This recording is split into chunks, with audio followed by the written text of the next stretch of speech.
Welcome y'all. Just welcome. Hello, how you doing? I have on a favorite guest of mine, my dear friend Ngazi. And with that, because the election is in what? 4 days. Wow, so close. So close. So close. This is going to be the election day special then, I guess. So much information for y'all. With that, this is my dear friend Ngazi, and as you know, she is just amazing. She moonlights as a mental health therapist. There we go. Yes. Which is why she's especially qualified for this episode. So with that, let's get to talking about this election and specifically all of the, how do I put this delicately? The disenfranchised black males that decided to go for the Trump side of the equation. Yes. So I'm not going to lie. This is one of the things that has really bothered me the last 4 years. Because the base of the Democrat Party is black women. We know this. Right. And I feel like from the beginning, we have been trying to get our black men more involved. Right? And I generally feel like black women are constantly having to do a lot of this work. And black men have been so disenfranchised. I mean, literally since slavery. Literally. And then all of the felony stuff from being in jail. Like, and then it's like, you can't vote now. It's like, I can see I was in jail, but I'm out now. I'm still a citizen. Literally from like being counted as 3/5, like literally in the Constitution being counted as 3/5. So much against our black men. And then they kind of turn around and then disenfranchise themselves. Yeah. In that, you have the right to vote. Right? So you are a black man who has not gone to jail. You have nothing withholding your ability to register to vote and to actually cast a ballot. Besides the voter suppression that we all have to temper with. And then you voluntarily choose not to vote, which is a separate thing. Then when you have the opportunity to vote, 13% of y'all went in that voting booth and voted for Donald Trump. Make it make sense. Make it make sense, please. Please. Genuinely, I see every time I think about that number, I'm like, help me understand. Why? And now during this election cycle, I think it's coming out a little bit more as we see a lot of rappers come out in support of 45. Yes, because the numbers have gone from 13% 4 years ago to almost 18%. Okay, stop. I did not know that statistic, but stop it right now. Yes. Stop it. So I'm like, we've lost y'all somewhere. Somewhere, somehow. And so here's an argument I hear come up in the black community is just like Biden, Kamala, they constructed the laws that incarcerated so many black men. Yeah, okay. Please do. Please take it down. So off rip. Let's start with Biden because he's top of the ticket, right? So he is the top of the ticket. I think we need to remember that, right? Whereas you're voting for Joe Biden. Yeah. So look, Joe Biden's been in government for a long time. Anybody who has been in any institution for a long time is going to make mistakes. Right. Nobody is perfect. But something that Joe Biden actually said before the primaries even started, and Kamala co-signed onto it as well, because she did have to account for her criminal justice record when she was Attorney General of California, was that you make decisions based on the information you have at the time. And then hopefully, when you get new information, and I would hope for anyone, you would then change your mind based on this new information. That's how it's supposed to work. I like to follow the model that Maya Angelou said, when you know better, you do better. Exactly. When I know that I'm not supposed to take from that cookie jar, and my mama said no, you know what I did? It's like, I'm going to do it while you're not looking. No, I didn't take from the cookie jar. But that's the thing. The time of the 94 crime bill, when I was a child. So, I don't know how this crime bill affected me. Right. But the situation, my understanding when I've gone back and I have researched it, the situation there was very dire. Crime was super high across the country, but especially in big cities. Murder, I mean, it's not just like little petty crimes. It was big crimes. Yeah. Murder, rape, like serious crimes that everyone was trying to figure out, what do we do? And I think you also have to put into the context, too, of, and I don't know how it fits in, but Rodney King, the riots in 1992. Exactly. And, yeah. And then not only that, but you have the rap culture, because this gets into the later discussion. You have the rap culture that, for instance, NWA and Ice Cube were involved in, where I imagine it really affected people they knew and in their circles, because Ice Cube was a young man back then. Right. I don't know about Lil Wayne, right. but...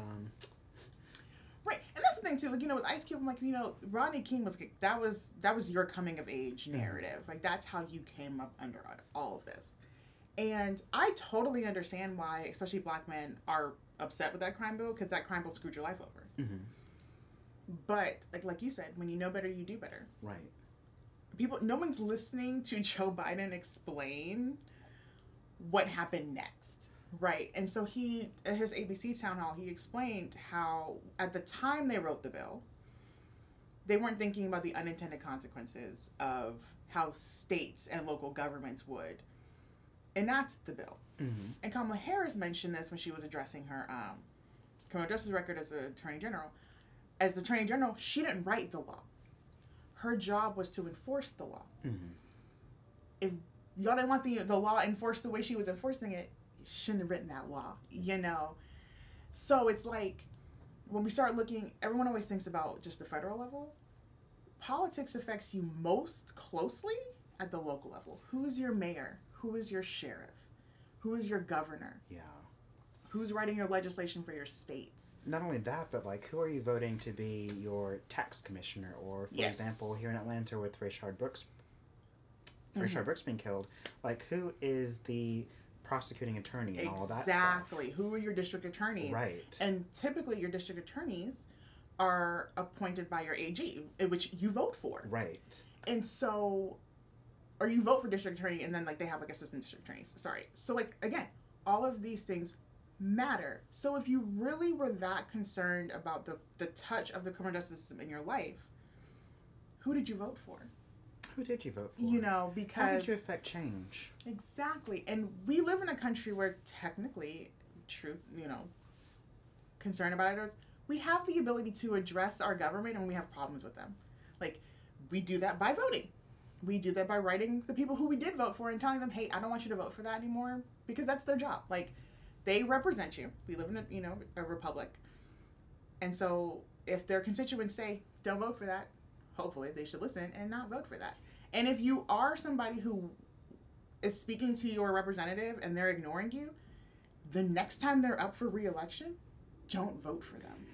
I think that's the biggest thing that people miss about our country, is the fact that we are collectively states that, if you were to view it in the wider sense that I think a lot of people do, it's states that are basically countries acting in cohesion with each other, and that's where you get the federal level. So it really does come down to the state level. And taking Georgia, for instance, because we both live in Georgia, and going down to the very local issue of Atlanta, for instance, with I just brought up Rayshard Brooks. Yeah. The attorney who was the attorney at the time said there was this whole prosecution thing about like prosecuting the officers for Rayshard Brooks. Long story short, the voters spoke. They voted him out of office when it came time for a special election for him. So he is now out, and that is how you affect change at the local level. Speaking to the longer term thing of the senators, both of our senators are up, because one was put in by a special appointment, and then the other one is just due for a natural election. And I don't know if you're paying attention, but it's taken over the airwaves of David Perdue running away. Yes, David Perdue is obviously very scared of John Ossoff, which is hilarious to me. Because Perdue, sweetie, don't you have all these years of experience? Aren't you the original outsider? Why are you scared of John? John is 30-something, baby. What you scared of little boy for? And little boy is bringing you to task for not representing, really, Georgia. And you don't. Like, you're not speaking for us. Right. And our actual needs across the board. You're speaking for yourself. And Loeffler, the same thing. You don't give a damn about us down here. You're just there to line your pockets. And that's a problem. And that is what I think a lot of people need to remember going into vote, is that they do work for you. And they work for you. And if they're not voting in your interest, they're not supposed to be voting in their own interest. And like, I have to vote with my conscience, things like that. Like, no, it's like, what do my constituents say? And this ties back into the crime bill. Mm-hmm. And Biden and even Clinton, who signed that crime bill, Mm-hmm. said when they polled the country, because they asked people, what is your opinion on this? Mm-hmm. What do you think we should do? Everyone said we need a strong crime bill. Nobody likes to live where they don't feel safe. Right. And they had support from the Black community for this crime bill. They had support from Black pastors for this crime bill. Because everyone agreed we have to do something about crime. And I really don't think, some people do, I think, when they think crime, they think Black people. But everyone commits crime. Right. Black people, we were disproportionately affected by this bill because of racism. But the bill in and of itself did not specifically state if they're Black, send them to jail for this, and if they're white. No. The crime said if this is the charge, then these are the things you can do. And again, this goes back to who is the one deciding what charges to bring as your DA, and who is the one deciding your sentencing, your judges, which are also elected spots. Thank you for bringing that that up. So if you were voting for judges who were going to throw the book at every little petty crime, maybe y'all should think about voting them out. If you're voting for DAs who are going to overcharge people, maybe think about not electing them again next time.